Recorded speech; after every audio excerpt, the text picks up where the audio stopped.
اور ایگریکلچر سے related working groups ہیں. مگر آپ نے دیکھا ہے کہ ہماری بدقسمتی سے کچھ ایک جماعت ہے جو اپوزیشن میں ہے, جس نے پی ٹی آئی, جس نے کوئی کسر نہیں چھوڑی یہ کوشش کرنے میں کہ ملک ڈیفالٹ کر جائے. اس نے کوئی کسر نہیں چھوڑی یہ کہ ملک میں جو آپ کی معیشت ہے اس کو دھچکا لگے. اس نے آئی ایم ایف کو چٹھیاں بھی لکھیں. پہلے جب اس کی اپنی حکومت جا رہی تھی تو اس نے جاتے جاتے خود ہی آئی ایم ایف پروگرام کو سبوٹاج بھی کیا, ملک کو ڈیفالٹ کی طرف دھکیلا بھی. اور جب ہم نے 2022 میں پی ڈی ایم کی حکومت آئی تو اس ٹائم پر جب ہم نے اسی آئی ایم ایف کے پروگرام کو ریوائیو کرنے کی کوشش کی قومی مفاد میں, تو باقاعدہ آئی ایم ایف کو چٹھیوں کی کاپیاں بھیجی گئیں تب, اور باقاعدہ اس ٹائم پر ان کے وزرائے خزانہ کی آڈیو لیکس بھی آپ کے سامنے, جس میں اس چیز کی کنفرمیشن ہوئی کہ کس نیت سے وہ کام کیا گیا تھا. اس کے بعد بھی پچھلے سال پھر سے آئی ایم ایف کو ایک چٹھی لکھی گئی, اور ہر دفعہ یہ کوشش ہوئی کہ جو ملک ہے وہ ڈیفالٹ کر جائے. پی ٹی آئی کو کہ مجرموں کو جو جیل میں بیٹھے ہیں ان کو آزادی مل جائے اور ان کو پی ٹی آئی کو واپس کرسی مل جائے. بے شک اس کو حاصل کرنے کے لیے ملک کو ڈیفالٹ ہونا پڑے, یہ بھی پی ٹی آئی کو قابل قبول ہے. بے شک اس کے لیے ہمارے سفارتی تعلقات کو آپ ہیوی کسی قسم کی کا دھچکا یا چوٹ دیں, جس طرح سائفر کو استعمال کر کے امریکہ کے ساتھ کوشش کی گئی. تو دیکھیے ہم نے دیکھا ہے کہ پی ٹی آئی کا جو ایک مستقل بیانیہ رہا ہے وہ پہلے کبھی وہ پاکستان کی معیشت کے خلاف بیانیہ ہوتا ہے, کبھی وہ پاکستان کی سفارتکاری کے خلاف بیانیہ ہوتا ہے, اور ایک مستقل سطح پر تو میں کہوں گا پاکستان کے دفاع اور پاکستان اٹ سیلف کے خلاف ایک بیانیہ چلتا آ رہا ہے. آپ دیکھیے کہ ایک مستقل سطح پر انریلنٹنگ پی ٹی آئی کی اپنی افواج کے خلاف ایک باقاعدہ ایک کیمپین ہے, سوشل میڈیا پر کیمپین ہے, اور ٹاپ ٹو باٹم ایک کیمپین ہے, جس کا آغاز جو ہے وہ پی ٹی آئی کے اپنے سو کال لیڈر سے ہوتا ہے جو کہ اڈیالہ میں بیٹھا ہوا ہے. ابھی بھی آپ 8-10 دن پہلے کا ان کا ایک ٹویٹ دیکھ لیں جو آج بھی قائم ہے. آپ اپنے فون کے اوپر ابھی آپ کھول کے دیکھ سکتے ہیں کہ اس شخص کے ٹویٹر ہینڈل پر آج بھی وہ ٹویٹ قائم ہے جس کے اندر وہ باقاعدہ اپنی حکومت کے خلاف, اپنے افواج کے خلاف وہ والی زبان استعمال کر رہا ہے جو ہمارا دشمن استعمال کرتا ہے. چاہے وہ پاکستان میں دہشت گردی کے متعلق اس کی باتیں ہوں, چاہے وہ افغانستان کے خلاف جنگ کے متعلق اس شخص کی باتیں ہوں. آپ ابھی وہ الفاظ نکال لیں, میں دہرانا نہیں چاہتا یہاں پر, مگر آپ آج بھی دیکھ سکتے ہیں کہ کیا زہر اگلا جا رہا ہے. اور اس شخص کا ٹویٹ آج بھی وہاں پر موجود ہے. یہ نہیں کہ اس کے بعد کوئی اس کو پچھتاوا ہو گیا ہو یا انہیں ڈیلیٹ کر لیا ہو. وہ باقاعدہ ملک دشمن زبان بار بار استعمال کرتے آئے ہیں, اور یہ صرف ایک ریسنٹ مثال ہے. اور آج پچھلے دنوں میں آپ دیکھ لیں کہ پی ٹی آئی کا اپنا ہینڈل جو ہے وہ اس کے مختلف حصوں کو اپنے لیڈر کے جو ملک کے خلاف, ہماری افواج کے خلاف زہر اگل رہا ہے, اس کو بار بار اس کے مختلف حصوں کو ٹویٹ کر رہا ہے, اچھال رہا ہے بار بار. اور یہی ہم نے مستقل پی ٹی آئی کی ایک پالیسی دیکھی ہے. آپ موجودہ سی ایم دیکھ لیں, آپ پچھلے سی ایم کے پی دیکھ لیں. علی امین گنڈا پور صاحب کی تو الفاظ ایسے تھے جو کہ مودی نے پھر استعمال کیے ایف اے ٹی ایف کے اندر. تو آپ کی ایک جماعت پی ٹی آئی کی مستقل ایک پاکستان پر حملہ کرنے کی ایک روایت اب بن گئی ہے, اور یہ بھی بات کوئی نئی نہیں ہے. دیکھیے 9 میں اٹ سیلف ایک مثال ہے ملک پر اپنی افواج پر فوجی تنصیبات پر حملہ کرنے کی. اس سے بہت پہلے بھی آپ نے دیکھا ڈی چوک پر قبریں بھی کھدیں, پی ٹی وی کی بلڈنگ پر حملے بھی ہوئے, اور بار بار اپنے افواج اور اپنے جوانوں کے خلاف ایک کیمپین جو ہے وہ چلائی گئی. اور ہم نے دیکھا کہ یہاں پر ماضی میں ابھی اس کی ایک اور میں آپ کو چند مثالیں ختم ہی نہیں ہوتی. یہاں پر وقت ختم ہو جائے گا, مثالیں ختم نہیں ہوں گی. آپ دیکھ لیجئے پچھلے سال ڈیٹ کے اندر پھر یہ کبھی کبھی کہتے ہیں ہم سے انگیج کرنے, جتنا ہاتھ پی ٹی آئی کی طرف بڑھایا گیا ہے کسی اور جماعت کی طرف نہیں بڑھایا گیا. پچھلے سال آپ نے دیکھا جعفر ایکسپریس حملے کے بعد جب ایک ان کیمرہ سیکیورٹی بریفنگ قومی اسمبلی کے فلور پر ہوئی, جس میں پرائم منسٹر بھی موجود تھے, جس میں فیلڈ مارشل بھی موجود تھے, جس میں ہمارے دیگر سیکیورٹی اہلکار موجود تھے, ان سب اور وہاں پر مقصد ہی یہ تھا کہ جعفر ایکسپریس حملے کے بعد ایک سنجیدہ گفتگو ہو دہشت گردی کے ناسور سے لڑنے کے لیے. وہاں پر انہوں نے آنے سے انکار کیا. اس کے علاوہ آپ نے دیکھا پہلگام ایکسپریس کے واقعے کے بعد ایک میڈیا بریفنگ ہوئی, بلکہ اسی جہاں پر ہم بیٹھے ہوئے ہیں یہاں پر ہوئی تھی, اس سے انہوں نے آنے سے گریز کیا. فلسطین کی آل پارٹیز کانفرنس پر نہ آنے کے ان نے بہانے بنائے، وہاں پر نہیں آئے. اور جب ایک مذاکراتی عمل ایاز صادق صاحب اسپیکر کی قیادت میں جس کا جب آغاز کیا گیا تو میں سے اٹھ کر یہ گئے اور پھر کرتے کیا ہیں کہ روزانہ کی بنیاد پر اپنی اس فوج کے خلاف یہ بیانیاں چلاتے ہیں جس فوج نے ہمیں اسی سال ایک جنگ میں ہمیں فتح دی ہے بھارت کے خلاف، ایک جنگ جو ہم پر مسلط کی گئی تھی، ایک جنگ جو ہم نہیں چاہتے تھے مگر اس کو ہم لڑنا اور جیتنا جانتے ہیں. یہی ہماری افواج نے دکھایا. اور اس کے علاوہ وزیر اعظم شہباز شریف، فیلڈ مارشل عاصم منیر اور ہماری بہادر افواج نے جس طریقے سے وہ جنگ لڑی، وہ جنگ جیتی، اور اس کے دوران سفارتی محاذ پر جس طرح اپنے آپ کو کنڈکٹ کیا اور جس طرح پاکستان کا قد بڑھایا. اور ایک ہی وقت میں آپ نے دیکھا کہ ہمارے جتنے بھی مین اسٹریٹجک پارٹنرز ہیں، چاہے وہ امریکہ ہو، چاہے وہ چائنا ہو، چاہے وہ آپ دیکھ لیں مڈل ایسٹ ہو، قطر ہو، سعودی ہو، ٹرکی ہو، سینٹرل ایشین اسٹیٹس ہوں، آذربائیجان اور دیگر اور ممالک. اسی طرح آپ بنگلہ دیش دیکھ لیں جہاں پہ تاریخی ایک ابھی دورہ ڈپٹی پرائم منسٹر کا ہوا اور ہمارے جو تعلقات ابھی وہاں پر مضبوط ہو رہے ہیں. تو ایک ہی وقت میں آپ نے دیکھا کہ ہر سطح پر ہمارا ایک سفارتی قد کاٹ دنیا میں بڑھا. سعودی عربیہ کے ساتھ جو ہمارا ابھی ڈیفنس پیکٹ ہوا، تو یہ بار بار پی ٹی آئی ثابت کرتی ہے کہ جب اسی فوج کے خلاف وہ بیانیاں چلاتی ہے جس فوج نے یہ جنگ جیتی، نہ صرف وہ جنگ جیتی، اسی فوج کے جوان اور دیگر ہمارے لا انفورسمنٹ ایجنسیز کے جوان آج بھی ملک کے اندر قربانیاں بھی دے رہے ہیں اور اپنی زندگی داؤ پر بھی لگا رہے ہیں دہشت گردی کے خلاف جنگ لڑنے کے لیے. تو ان کی سپورٹ کرنے کے بجائے ہم دیکھتے ہیں کہ بار بار پی ٹی آئی یہ بیانیاں ان کے خلاف چلاتی ہے، ان کے خلاف کیمپین چلاتی ہے. اور خیبر پختونخوا حکومت جو ان کے پاس ہے اس کو ایک جنگ دہشت گردی کے خلاف جنگ میں ایک بازو بنانے کے بجائے وہ اس کو ایک ہرڈل بناتی ہے. تو دیکھیے یہ ناقابل قبول ہے. اور جو جب ہم بات کرتے ہیں کہ یہ چیزیں سیاست کے لبادے میں نہیں ایکسیپٹ کی جا سکتی، ہم اس لیے کہتے ہیں کہ سیاست ہے کہ آپ قومی اسمبلی میں آ کے اور سینٹ میں آ کے اپوزیشن کریں، آپ حکومت کی کسی پالیسی پر تنقید کریں، آپ معاشی چیز پر ہم سے کوئی آ کے بحث کریں، مگر آپ وہ تو نہیں کرتے. آپ قومی اسمبلی کے فلور پہ بھی نہیں آتے. آپ آتے ہیں تو صرف کتابیں مارنے، شور شرابہ مچانے آتے ہیں. کوشچن آور، کالنگ اٹینشن نوٹس پہ آپ آتے نہیں ہیں جہاں پہ قوم کے ایشوز ڈسکس ہوتے ہیں. اسٹینڈنگ کمیٹیز سے ساری آپ نے بوائیکاٹ کیا ہوا ہے، وہ کام آپ نہیں کرتے. آپ قومی اسمبلی کو بھی یوز کرتے ہیں صرف ایک مجرم کی 190 ملین پاؤنڈ کے مجرم کی رہائی کے لیے اور ملک کے خلاف بیانیاں چلانے کے لیے. دوسری بات جو میں کرنا چاہوں گا جو اس سے جڑی ہوئی ہے وہ یہ ہے کہ آپ نے دیکھا کہ ہماری افواج نے پچھلے دنوں میں ایک خود احتسابی کی ایک مثال قائم کی. آپ نے دیکھا کہ جنرل فیض حمید کی کنوکشن کا اعلان ہوا کورٹ مارشل پروسیڈنگز کے بعد، اور یہ فوج نے، ہماری آرمی نے یہ ثابت کیا کہ وہ خود احتسابی کرنے کو تیار ہے. اس حوالے سے اور جس رینک اور جس پروفائل اور جس طرح کے منصب رکھنے والے شخص کی انہوں نے واقعتاً یہ دکھایا کہ وہ اس لیول پر بھی خود احتسابی کی مثال قائم کرنے کو تیار ہیں. اور ایک ڈیو پروسیس کے بعد جس میں 15 مہینے پر محیط ایک لیگل پروسیس ہوئی جس میں 4 چارجز ان کے خلاف پروسیکیوشن ہوئی، جس میں انوالومنٹ ان پولیٹیکل ایکٹیویٹیز بھی تھا، آفیشیل سیکرٹ ایکٹ کی وائلیشن بھی تھی، مس یوز آف اتھارٹی بھی تھی اور کسی پرسنس کو ڈیمیج کرنے کی بات تھی. چاروں چارجز کے اوپر آپ نے دیکھا کہ 15 مہینے کی طویل پروسیس کے بعد جس کے اندر ان صاحب کو ان کی رائٹ آف ڈیفنس بھی دی گئی، ان کی مرضی کی ڈیفنس کی ٹیم بھی دی گئی، اس ساری ڈیو پروسیس کے بعد اس کنوکشن کا اعلان ہوا. اور آپ نے دیکھا کہ کچھ اور جو کہیں پر جو ان کے اوپر چارجز ہیں اس پہ سپریٹ ایک انویسٹیگیشن جاری ہے.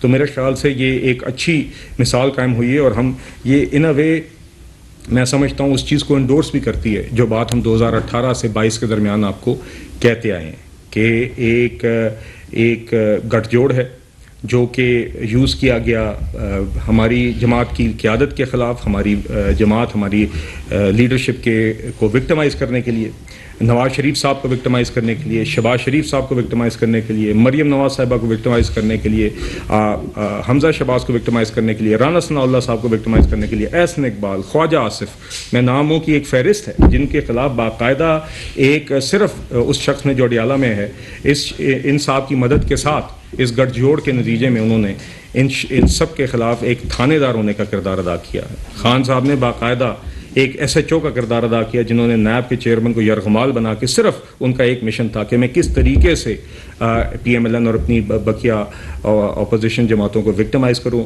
اور اس پہ پھر باقاعدہ آ کے یہاں پہ آپ دیکھتے ہیں کہ اس پہ ایک سیلیبریشن ہوتی تھی, ایک رویہ فرعونیت کا تھا. اور بیگم کلثوم نواز کی جب تک وہ ان کی فوتگی نہیں ہوئی تب تک یہ مانتے نہیں تھے کہ وہ بیمار ہیں. ایسی ان کی نیچ حرکتیں رہی تھیں. اور تو بہرحال اللہ تعالیٰ کی لاٹھی بے آواز ہے. اور دیکھیے آگے ہم یہی کہتے ہیں کہ یہ ان دیٹ سینس ایک مکافات عمل ہے, اور آگے انشاءاللہ اسی طریقے سے یہ خود احتسابی کا بھی عمل جاری رہے گا. اور انشاءاللہ آگے جو بقیہ میں نے آپ کے سامنے باتیں کی ہیں کہ جو پاکستان کی دفاعی سطح پر, سفارتی سطح پر اور معاشی سطح پر جو بہتری اور مزید پائیداری کا ایک تسلسل آپ دیکھ رہے ہیں, یہ انشاءاللہ جاری رہے گا. جی بہت شکریہ.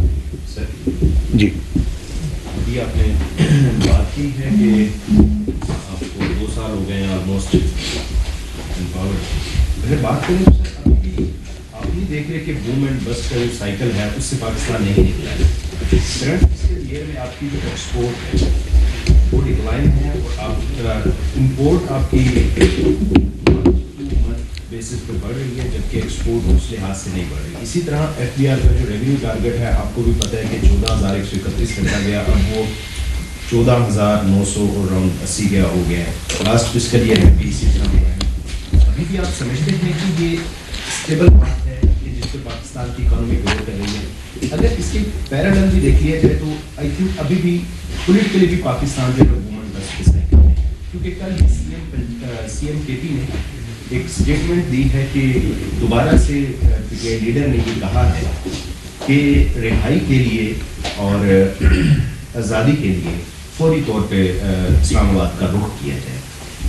آپ سمجھ رہے ہیں کہ اکانومی کے اور پولیٹیکل سائڈ پہ دونوں پہ بھی آپ پاکستان گورنمنٹ بس سائیکل میں؟ جی آپ کر لیجیے, پھر میں ایک دفعہ یہ کہ آئی ایم ایف کا ریویو نو روڈ کامیابی سے مکمل ہوا ہے, لیکن جو حکومت کی جانب سے نئے میئرز لینے کا ان کو اندیا دیا گیا ہے, گارنٹی دی گئی ہے, اس کے مطابق تو انفلیشن مزید بڑھے گا. ٹھیک ہے, تو اکنامک جو بہتری ہے اس کا ٹرکل ڈاؤن افیکٹ نظر نہیں آ رہا. لوگ اس طرح بے روزگاری کا شکار ہیں, انفلیشن بھی بڑھ رہی ہے.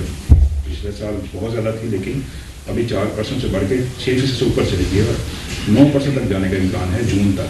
اس پہ کیا کہیں؟ جی دیکھیے 2 باتیں. جی پہلے جو آپ نے کہا پولیٹیکل اسٹیبلٹی, میرے خیال سے جی بالکل پولیٹیکل اسٹیبلٹی ہے. اگر آپ کہیں کہ ایک گروہ جو سیاست کے لبادے میں بار بار اگر ریاست پر حملہ آور ہوتا ہے اور اس کو ہم کہیں کہ پولیٹیکل انسٹیبلٹی ہے, تو میں تو اس میں یقین نہیں رکھتا. یہ چیز اب ہم 2-3 سالوں سے ڈیل کر رہے ہیں, اور اس گروہ کی ساری کوششیں, ساری بدماشی ہر قسم کی, چاہے وہ 9 مئی ہو, چاہے وہ ریاست پر حملہ ہو, چاہے وہ خیبر پختونخوا کی پولیس کو استعمال کر کے اپنے جوانوں پر حملہ ہو, چاہے وہ آئی ایم ایف کی چٹھیاں ہوں, اس سارے ماحول کے اندر ان ساری کوششوں کے بعد آپ نے دیکھا اس کے باوجود بھی ہم نے معاشی استحکام بھی حاصل کیا الحمدللہ, دفاعی ہم نے جنگ بھی جیتی, اور ہم نے سفارتی محاذ پر بھی کامیابیاں کی. تو دیکھیے میں اس کو پولیٹیکل انسٹیبلٹی نہیں کہتا. یہ ہم سمجھتے ہیں کہ پی ٹی آئی کو ہم بار بار کہتے ہیں کہ ہم امید ہی کر سکتے ہیں کہ آپ یہ اس ڈسٹرکٹیو سوچ کے بجائے کنسٹرکٹیو سوچ لیں. اپوزیشن کا آپ کا ایک کردار ہے, آپ وہ ادا کرنا سیکھیں. مگر اگر آپ کی ذہنیت فرام ٹاپ ہی اس طرح کی ہے کہ آپ نے ملک دشمنی بات کرنی ہے اور اپنی 190 ملین پاؤنڈ کی چوری کو ہی آپ نے جسٹیفائی کرنے کے لیے اس کو ہی کہنا ہے کہ یہ 190 ملین پاؤنڈ مجھ سے کوئی نہ پوچھے, مجھے رہا کر دیا جائے, اور آپ نے اس کی وجہ سے آپ نے ملک کو ہر قسم کا آپ نقصان پہنچانے کو تیار ہے, تو دیکھیے اس کی وجہ سے حکومت اپنا کام نہیں روک سکتی, نہ روکے گی. اور جس طرح کا آپ نے ابھی تک دیکھا ایک تسلسل وہ جاری رہے گا.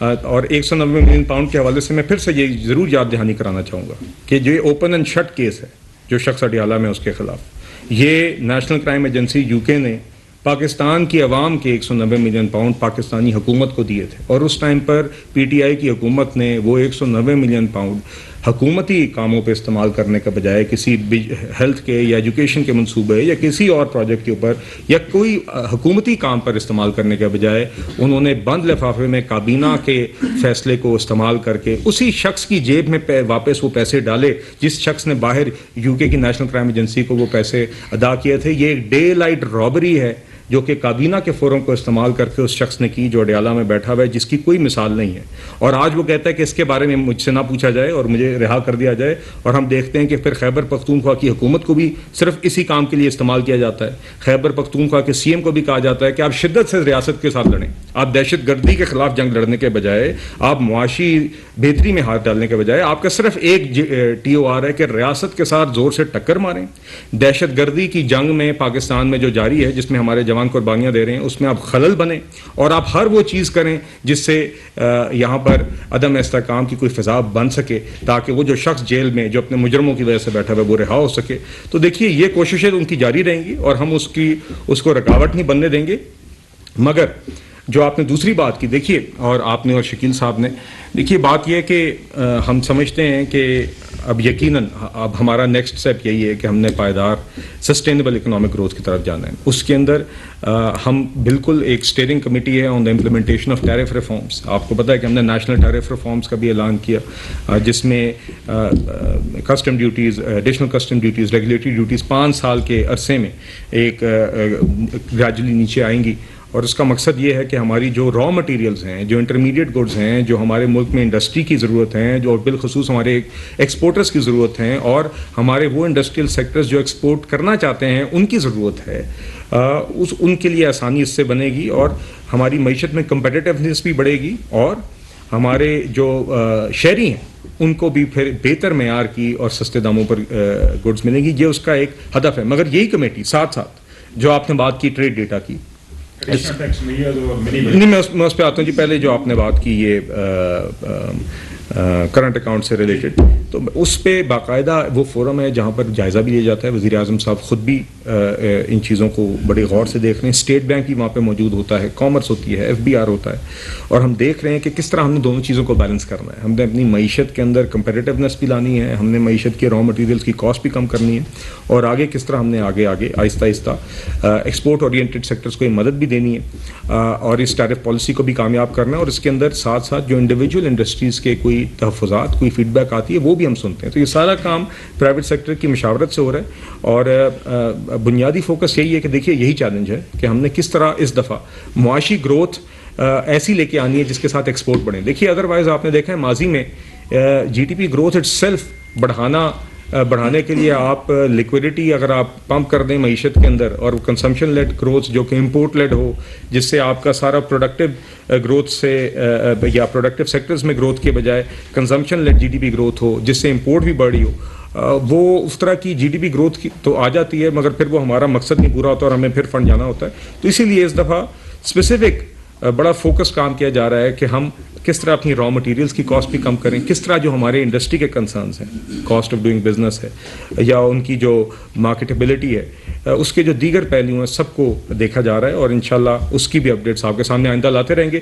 جو بات شکیل صاحب نے کی ٹارگٹس کے حوالے سے, دیکھیے آپ نے دیکھا ہے کہ ہم آئی ایم ایف کا اس سال بھی ایف بی آر کا ایک ایمبیشیس ٹارگٹ ہے, اور الحمدللہ گروتھ تو ہے, اور مگر آگے ہم دیکھ رہے ہیں کہ پچھلے سال بھی آپ نے دیکھا کہ ایف بی آر کے ٹارگٹ میں 26% گروتھ تھی, اور جہاں پر جو بنیادی ہدف تھا پرائمری بیلنس کا وہ ہم نے پورا کیا. تو اس سال بھی آپ نے دیکھا ہے کہ الحمدللہ ہماری پروگریس اچھی رہی ہے. اسی وجہ سے ہی ہمارا ریویو بھی کامیاب ہوا, ہمارا بورڈ اپروول بھی ہوا, اور آگے جو پروگرام ہے اس کو بھی مد نظر رکھیں گے.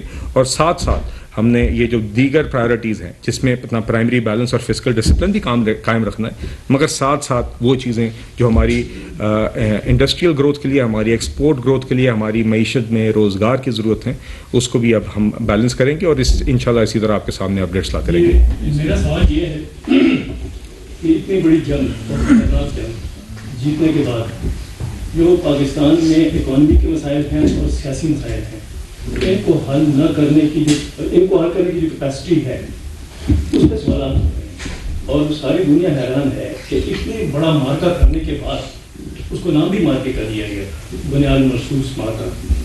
تو اور جیتنے کے بعد یہ کیا جو کیپیسٹی کا بہت بڑا بحران ہے کہ ایک بندہ ہے اور اس کے ساتھ 10-15 بندے ہیں, اور وہ 10-15 بندے تو کامیاب ہو رہے ہیں, لیکن پوری کی پوری فوج دفعہ سیاست کی جو ہے وہ ناکام ہو رہی ہے. کس میں؟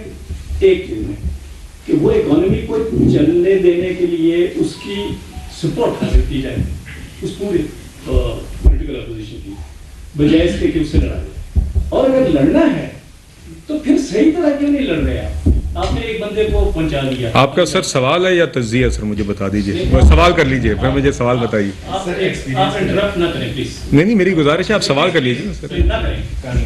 اچھا کہ یہ جو آپ نے اتنی بڑی جنگ لڑنے کے بعد، میں آپ کو صاف طریقے سے کہہ رہا ہوں، اس کے بعد ناکام کیوں ہو رہی ہے ریاست سیاسی اور معاشی لحاظ میں؟ اب آپ کہیں گے معاشی لحاظ سے تو کامیاب ہیں.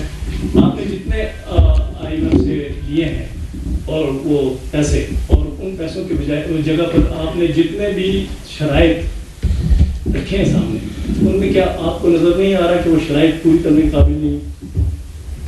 سر اس پہ ایک چیز بھی ایڈ کر کہ PTI کو بین کیوں نہیں کر رہے، کیا وجہ؟ اور یہ خیبر پختونخوا حکومت جو ہے گورنر راج لگانے میں کیا مسئلہ؟ سر بات کافی لمبی ہوئی ہے، میں کوشش کروں گا کہ جو باتیں جو کہ وہ ایک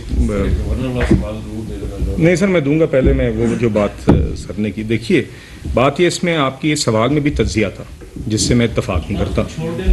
نہیں سر میں جواب دے رہا ہوں، آپ کے سوال میں ہی تجزیہ تھا جس سے میں اتفاق نہیں کرتا. میں آپ کو یہ بتانا چاہ رہا ہوں.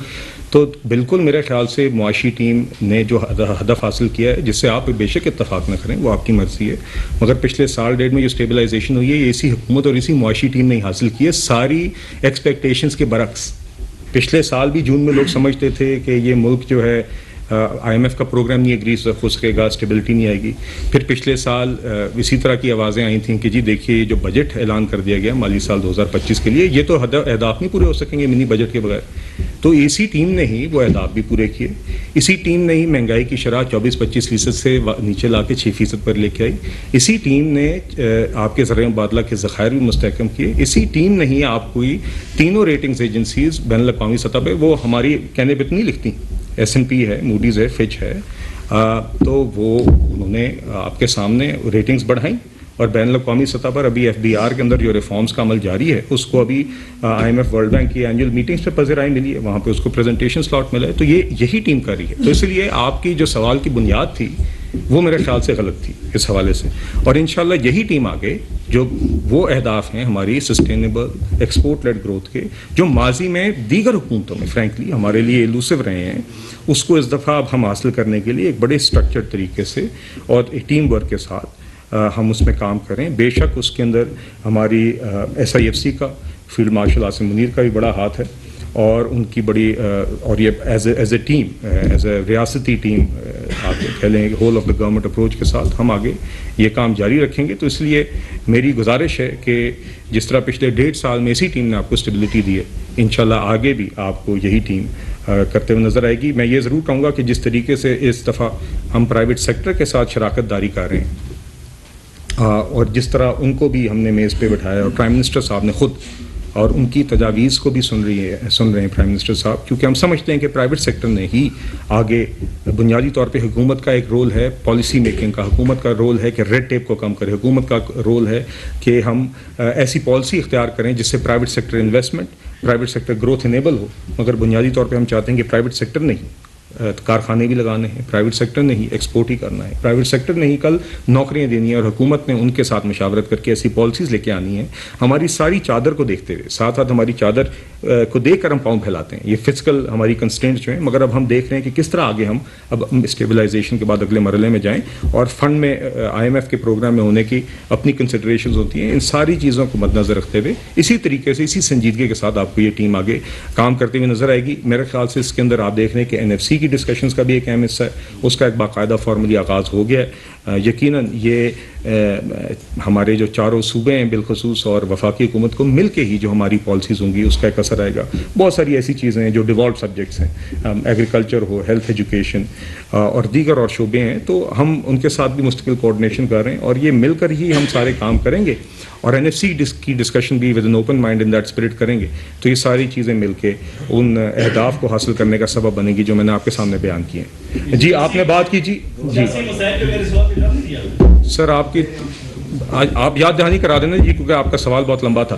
تو آپ کا جی آپ کا سیاسی، دیکھیے میں نے آپ سے گزارش کی، نہیں میری آپ کے سوال کا جواب دے رہا ہوں سر. آپ یہ تھا کہ سیاسی طور پہ کیوں فیل ہو رہے ہیں آپ؟ سر ہم بالکل فیل نہیں ہو رہے، یہ آپ کی اگین رائے ہے نا، آپ کی رائے ہے. میں پھر سے کہوں گا کہ سیاسی طور پہ ہم کامیاب ہو رہے ہیں کیونکہ ایک گروہ جو سیاست کے لبادے کے اندر اگر انتشار پھیلانا چاہے اور اپنی افواج اور اپنی ریاست کے خلاف جنگ لڑنے پر تلی بھی ہو تو اس کو تو پھر اسی طریقے سے ہی ڈیل کرنا ہوتا ہے، اور اس کو سیاسی فیلئر ہم نہیں کہہ سکتے. اور اس جماعت کے طرف جتنی دفعہ ہاتھ بڑھایا گیا یہ میں نے پہلے بھی بات کی تھی اپنے ابتدائیے میں پھر سے دہرا رہا ہوں کہ جتنی دفعہ اس کی طرف ہاتھ بڑھایا گیا اس طرح پہلے کبھی بھی کوئی ماضی میں مثال نہیں ہے. ابھی ایاز صادق صاحب کی قیادت کے اندر ایک مشاورتی عمل ہوا، اس سے وہ اٹھ کر گئے. آپ ان سے پوچھیں کہ وہ جعفر ایکسپریس کے حملے کے بعد کیوں نہیں آئے اس بریفنگ کے اندر جس کے اندر دہشت گردی پر بات ہوتی تھی. آپ وہ پہلگام واقعے کے بعد پریس بریفنگ میں کیوں نہیں آئے؟ فلسطین کے آل پارٹیز کانفرنس میں کیوں نہیں آئے؟ اسٹینڈنگ کمیٹیز میں آج کیوں نہیں آتے؟ قومی اسمبلی کے فلور کے اوپر آ کے عوام کے مسائل پر کیوں نہیں بات کرتے؟ کیا آپ کا مقصد صرف یہ ہے کہ 190 ملین پاؤنڈ کے مجرم کی رہائی آپ کا واحد ہدف ہے، اور آپ نے خیبر پختونخوا کا ہمارا ایک جو صوبہ ہے ادھر کی سی ایم شپ کو بھی آپ نے صرف اس ایک ہدف کے لیے حاصل کرنا ہے؟ کیا آپ نے کبھی اڈیالہ سے یہ بات سنی ہے جملہ کہ پی ٹی آئی کی حکومت کی ہیلتھ اور ایجوکیشن میں پرفارمنس کیسی ہے؟ ادھر کے تو آج بھی سی ایم کو ہٹانے کا معیار یہ تھا کہ یار جو پہلے سی ایم تھا وہ تو بڑے زور سے ریاست کے ساتھ ٹکر رہا تھا، اب وہ اس کی شدت میں کمی آ گئی تو نیا شخص لاؤ جو اور زور سے شدت کے ساتھ ٹکرے. ان کا ہدف کبھی بھی یہ نہیں تھا کہ خیبر پختونخوا میں ہیلتھ یا ایجوکیشن یا گورننس کا کیا کوالٹی ہے. یہی ہم کہتے ہیں کہ آپ اپنی ترجیحات بدلیں.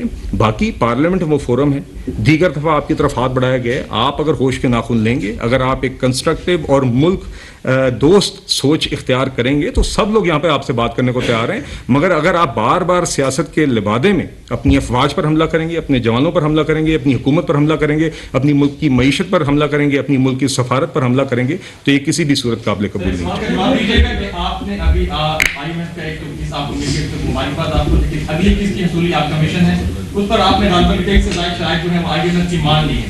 اس میں جو ایک دو چیزیں آپ نے بولا کہ آئی ایم ایف کو تمام صوبوں کے درمیان جو سیلز ٹیکس ہے اس پر ہم آمدنی پیدا کی جائے گی، لیکن جو ہماری ایک امینڈمنٹ ہے وہ آپ کو اس میں کافی زیادہ مسائل کا باعث ہمیشہ بنی ہے اور آگے بنے گی صوبوں کے درمیان.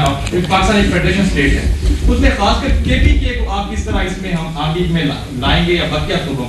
نہیں دیکھیے بات یہ این ایف سی پہ ابھی پہلی ڈسکشن ہوئی ہے. آپ نے دیکھا ہے کہ فائنانس منسٹر نے وہ میٹنگ چیئر کی ہے. وہاں پہ میں آپ کے سوال پہ ان کی ادھر سی ایم کے پی بھی موجود تھے، دیگر اور لوگ موجود تھے. تو ہم چاہتے ہیں کہ وہاں پر وہ فورم ہے جہاں پر ان موضوعات پر بات چیت ہو، اور ہم چاہیں گے کہ صوبے جو ہیں وہ ایک اوپن مائنڈ سیٹ کے ساتھ اپنا وہاں پر آ کے ایک بات چیت کریں جس سے ہم ایسے حل ڈھونڈیں مسائل کے جو کہ اجتماعی سطح پر ملک میں سارے شہریوں کے لیے بہتری کا باعث بنے. تو اس کے اندر یہ دیگر پہلو سارے ڈسکس ہوں گے. دیکھیے اور آئی ایم ایف کے ساتھ کوئی شرائط، دیکھیے آئی ایم ایف کے پروگرام کے اندر بہت ساری چیزیں جو بہت سارے ایسے ریفارمز ہیں جو ہم خود کر رہے ہوتے ہیں، مگر کیونکہ ہم کر رہے ہوتے ہیں تو آئی ایم ایف کی ڈسکشنز کے اندر ہم پھر ان کے ساتھ شیئر کرتے ہیں کہ ہماری حکومت آلریڈی یہ کام کر رہی ہے. بہت ساری چیزیں آئی ایم ایف پروگرام میں ایسی ہیں جو ہم آئی ایم ایف پروگرام میں نہ بھی ہو ہم نے تب بھی کرنی ہے، چاہے وہ پرائیویٹائزیشن ہو، چاہے وہ دیگر ٹیرف پالیسی کا ہمارا ہدف ہو، چاہے وہ پاور سیکٹر ریفارمز ہو. یہ ویسے بھی ہمارے ملک کی ضرورت ہے. تو اس لیے میری گزارش ہے ہر چیز جو آئی ایم ایف پروگرام میں ہوتی ہے وہ اس کو اس طریقے سے نہ دیکھا جائے جیسے کوئی شرائط ہیں.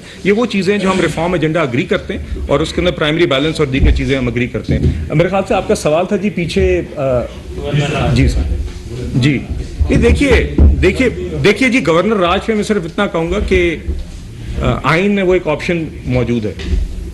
کیا وہ پسندیدہ آپشن ہے؟ میرا نہیں خیال. کیا وہ آپشن آف فرسٹ چوائس ہے؟ میرا نہیں خیال. مگر وہ کسی ایونچویلٹی کے لیے تو آئین میں موجود ہے.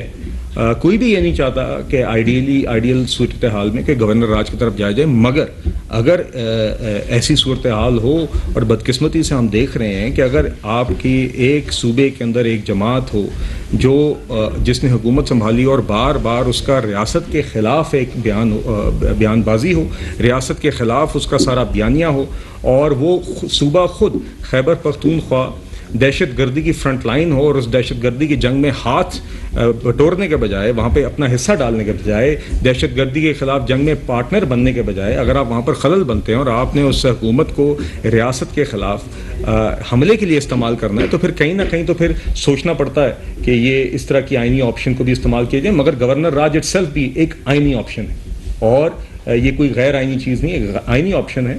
میرے خیال سے کبھی بھی کوئی یہ نہیں چاہتا کہ نوبت کبھی آئے کہ گورنر راج لگانا پڑے. مگر اگر نوبت آ جائے